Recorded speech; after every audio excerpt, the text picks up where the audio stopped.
யாழ்ப்பாணம் இளவாலை பெரியவிளான் பகுதியில் துப்பாக்கியை காட்டி மிரட்டிய குற்றச்சாட்டில் கைது செய்யப்பட்ட நாடாளுமன்ற உறுப்பினர் ராமநாதன் அர்ச்சுனா 29ஆம் தேதி வரை விளக்கமறியலில் வைக்கப்பட்டுள்ளார்.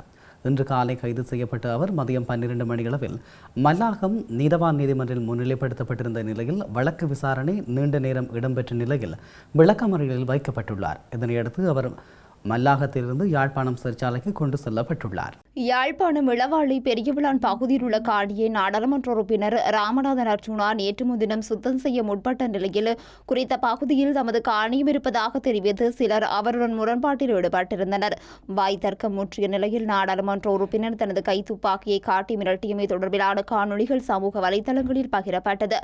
கைத்துப்பாக்கியை காட்டி மிரட்டிய சம்பவம் தொடர்பில் இளவாலை காவல்துறையினர் விசாரணைகளை முன்னெடுத்த நிலையில் இன்றைய தினம் திங்கட்கிழமை வாக்குமூலங்களை பதிவு செய்த பின்னர் காவல்துறையினர் அவரை கைது செய்தனர். இதனையடுத்து கைது செய்யப்பட்ட அவர் மல்லாகம் நீதவான் நீதிமன்றத்தில் மதியம் 12 மணியளவிலும் முற்படுத்தப்பட்ட நிலையில் நீண்ட நேர விசாரணைகளின் பின்னர் நாளை மறுதினம் 29ஆம் தேதி வரை விளக்கமறியலில் வைக்கப்பட்டுள்ளார்.